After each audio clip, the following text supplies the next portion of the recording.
7-3 session middle paki-alalayan dito ko dito going down na session ta ko kargaan ni.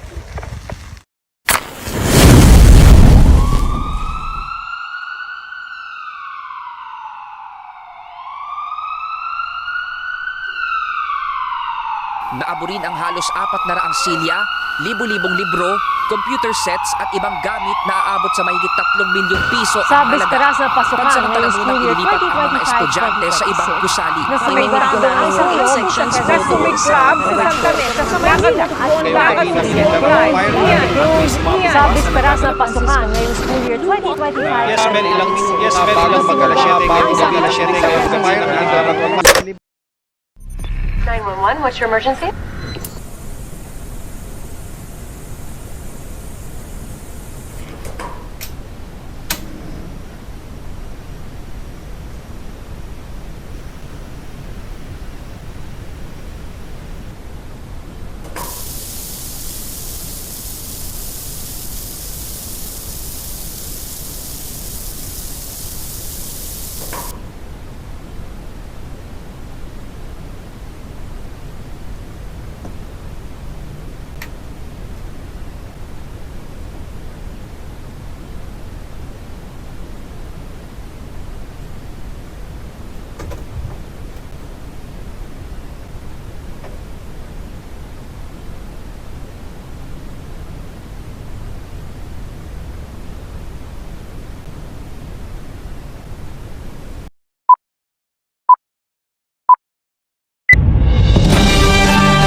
Hello mga kababayan! Today I am standing here outside of the office of the Bureau of Fire Protection stationed here in Malabon City. Today, we will be interviewing some of the firefighters inside the office. Hopefully, we'll gain insight about the incident of fires in Malabon City. And now, let's go inside.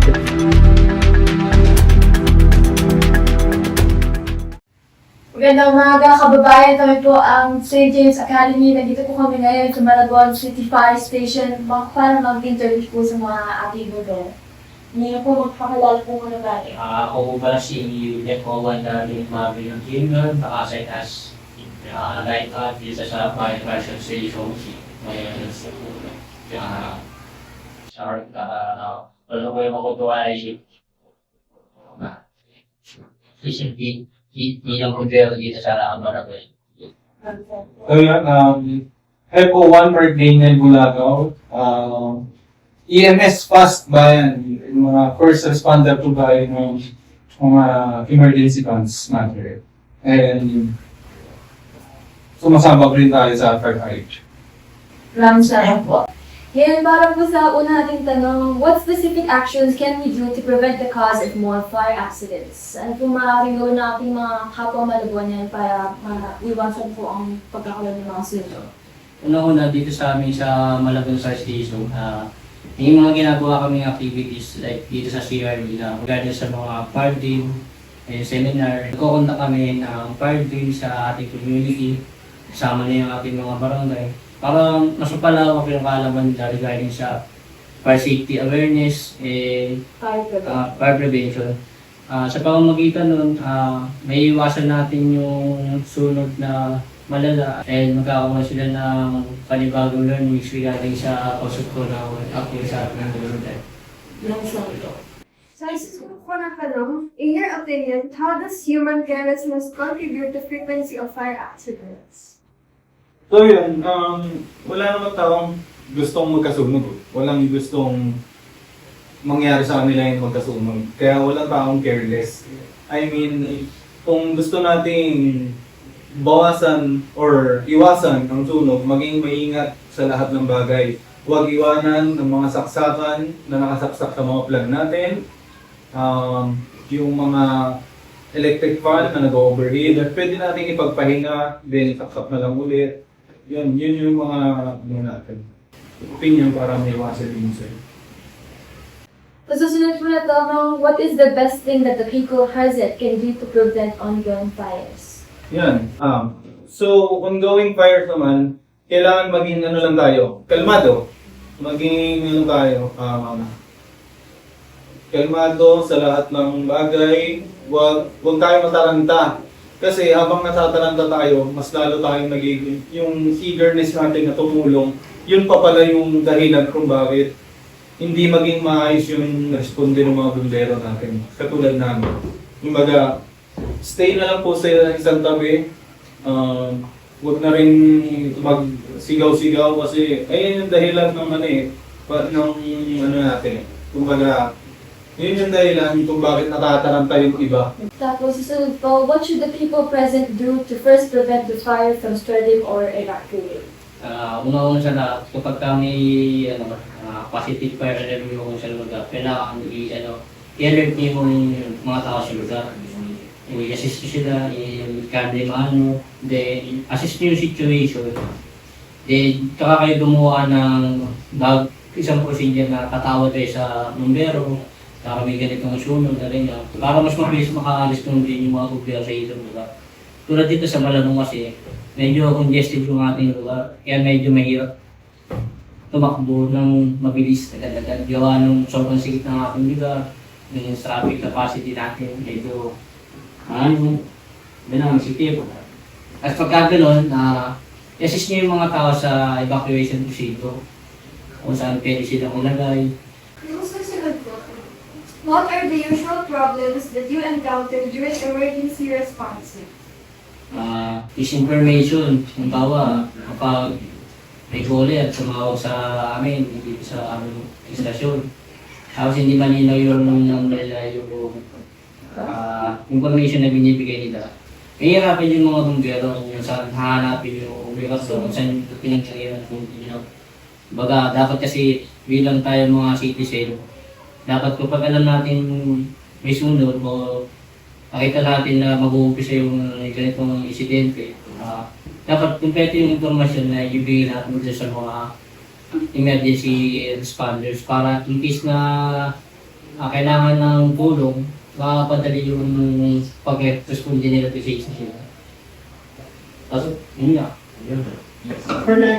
For our next question po, what are the usual what are the usual qualities of houses or neighborhoods that make them more susceptible to spreading fires better? So yun, wala namang gustong ng sunog.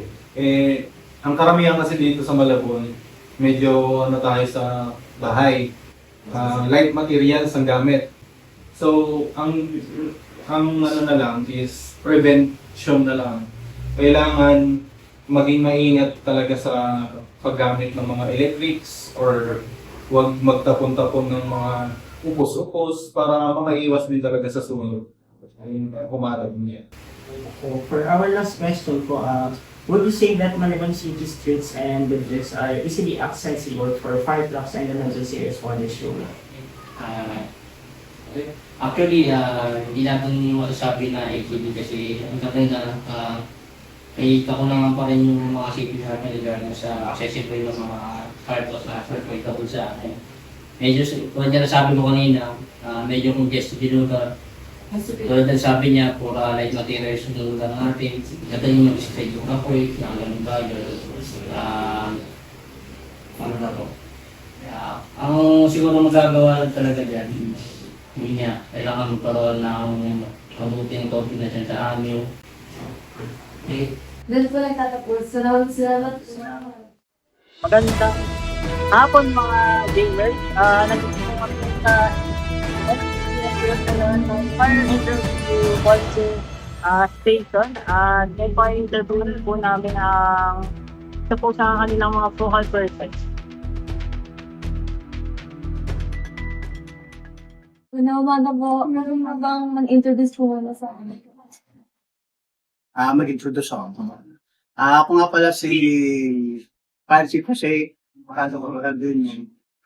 vocal person ng BDRRM ng Barangay MBBS sa Datan Arani at Fire Chief ng Fire Volunteer sa ating lugar.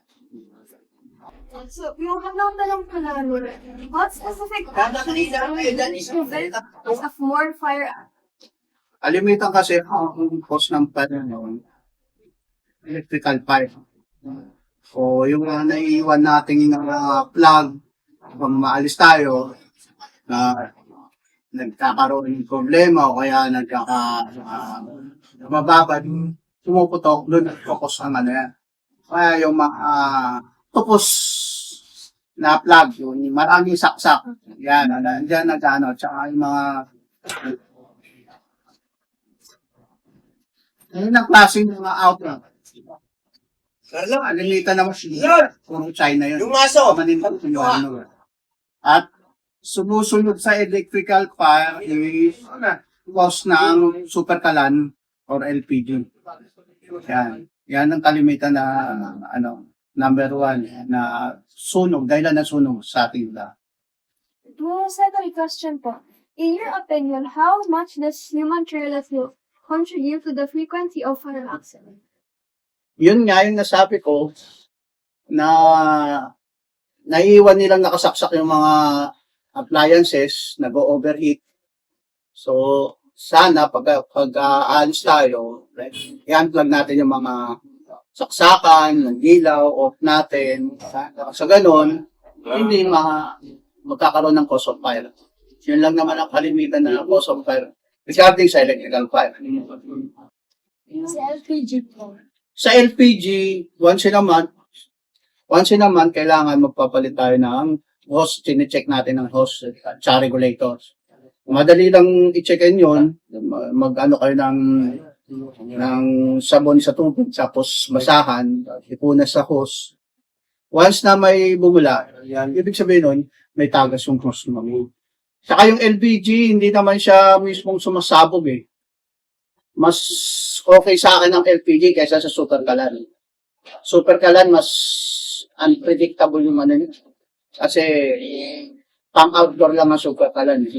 Like sa LCG, talagang didesign para pa loob ng What is the best thing that important to do to prevent ongoing fire? Pag nasa scenario ng disino, kailangan lumabas tayo yung mga tao. Huwag na natin, nakalimutan ko nakalimutan kong gamit, yung gano'n. Huwag na tayong ikita doon. So, kaya, try nyo natin yung, kunwari, malaki ng apoy. Huwag nyo nang itry na patayin yung apoy. Much better kung lumabas na kayo, tumawag ng tulong. Yun ang mga, kasi kalimitan, intangitad namin, yung mga nadami na nasusunod. Kasi binalitan. So, makapal ng iso, hindi na sila makalabas na crack na. Hindi naman sila namamatay sa apoy. Namamatay sila sa usok. So, yun, kailangan, evacuate ka agad sa huwag nang bumalik kasi kalimitan ng bumabalik, yun na nadidisgrasya. Susunod po, what should the people present do first to prevent the fire, evacuate or spreading? To prevent the fire from spreading or evacuate? Para sa akin, yung mga residente, kung maliit pa yung apoy, pwede naman nilang patayin kaagad. Kasi iba-iba naman ang cause of fire. Meron tayong tinatawag na e-fire, electrical fire, which is galing nga sa mga outlet, ganyan. Tapos merong tinatawag na post fire. Ang post fire, sa labas ng bahay, papasok na lang ako. So, merong kitchen fire. Mas madali kung may kaalaman kayo sa mga pagpatay ng sunog katulad yan. Pag maliit pa lang, pwede nyo i-prevent yun, ma-prevent. Pero pag alam nyo hindi na kaya, evacuate na yung scene. Kasi mas maano pa yung buhay natin kaysa sa gamit or whatever. Mr. Susunod po, what are the usual problems that you encounter during emergency responses? Bystander. Yun ang pinaka namin problema sa pag nagre-responde kami na sunog. Mga taong nakikiusyoso. So, instead na tumawag ka agad ng fireman, ibig ka agad, sa social media, hindi ka tulad ng pagka-fire, tawag kagad na makaka-responde. Kasi, depende sa tao kasi, sasabihin nila, matagal ang bumbero, dumating. Paano darating agad? Wala naman tumatawag. Nagbibideo kagad. So, it's a matter of, pag tumawag ka, depende rin sa lokasyon, kung gaano ka layo or gaano ka sikip. Pero, mga siguro, pagkatawag mo, lalo na pag malapit lang, at 2 or 3 minutes, nandun na. Makakalatag ka agad ng yun. Kung walang mga obstruction. Tapos, what are the usual qualities of houses or neighborhoods that makes them more susceptible to exploding fires? Yung mga made in, alam mo yung mga squatter. Yung mga light materials. Yan ang madaling natupok. Unlike nung meron tayong firewall. Kasi firewall, bibilangin ng minuto bago umispread yung apoy. At isa rin sasabihin ko, pwede ako magsalita. Kasi sinasabi nila, mga firemen, mga bombero, nababayaran ba? Kasi, siguro hindi nyo pa siguro na-encounter yung may makita ka na susunod. May nasusunog, pero kabilang bahay ang binubomba ng bombero, yung fireman. Isang tactics yun. Hindi dahil sa binayaran yung bombero. Pag nakita namin yung isang establishment or bahay na nasusunog, sa tingin namin, hindi na namin masasave. Yung sabihin na natin mga 80% sunog na siya. Ang ginagawa namin, sinukuling namin yung kabilang bahay para hindi siya mabilis na mag-transfer yung heat niya. Yun ang dahilan. Kasi misinterpret kasi, sinasabi na bayaran si bombero, then si binubomba yung bahay nila. Hindi nila maintindihan yun. To prevent yung fire ma-transfer kagad. Kaya binobombahan si kabilang bahay. Mabasa namin yon, maantala yung pag-transfer ng heat. So kami makaka-prepare ng pakikipaglaban sa hapon. So mas makokontrol namin kagad yun. Unlike yung sa isang, kung saan ang nasusunog, yun lang ang namin, yung transfer of heat na pupunta doon sa yung bahay, nasusunog. Kahit hindi siya directly na nasusunog, kasi yung mga elements na, yun nga, sinabi ko lang, transfer of heat, masusunog at masusunog yun kahit hindi nadidilaan ng apoy. So, kakalat na siya. Yun ang hindi maintindihan ng mga ibang tao. Tapos yung huling tanong na ko, would you say that Navoto city streets and buildings are easily accessible for fire trucks and emergency responders? Marami pa rin hindi. Kasi lalo na sa Site 8. Sa Site 8 sa atin. Yung mga tinda. Mga illegal parking. Yung kalsada, tama lang para sa isang sasakyan. Lalagyan mo ba ng tinda? Paano kung biglang nagkasunog po? Maantala si fire truck, si fireman. So, every seconds count, diba? Yun lang. Kailangan, accessible yung service niya, yung service road niya, accessible, tapos may mga fire hydrants, saka every lang mga 2 kilometers, may mga hydrants. So, madali makokontrol yung apoy pag ganun. Unlike sa maraming illegal parking or mga bystander na nakaumpukan sa isang kalsada, mantala si fireman mag-responde. Kung gano'n. Ayun lang. Nabitin ako. Naganda po na sagot niya. Hindi, totoo naman. Kasi ito, lumalaban siya sa fire. College din yan. Yun ka na Thank you po. Pero fire volunteer namin yan. Alos karamihan dito, puro nag-aaral. May TCCA, may mga pulis, pagpupulis, may psychiatrist. Ayan, mga alam niya kung paano umiwas ng apo. Pero magaling din yan.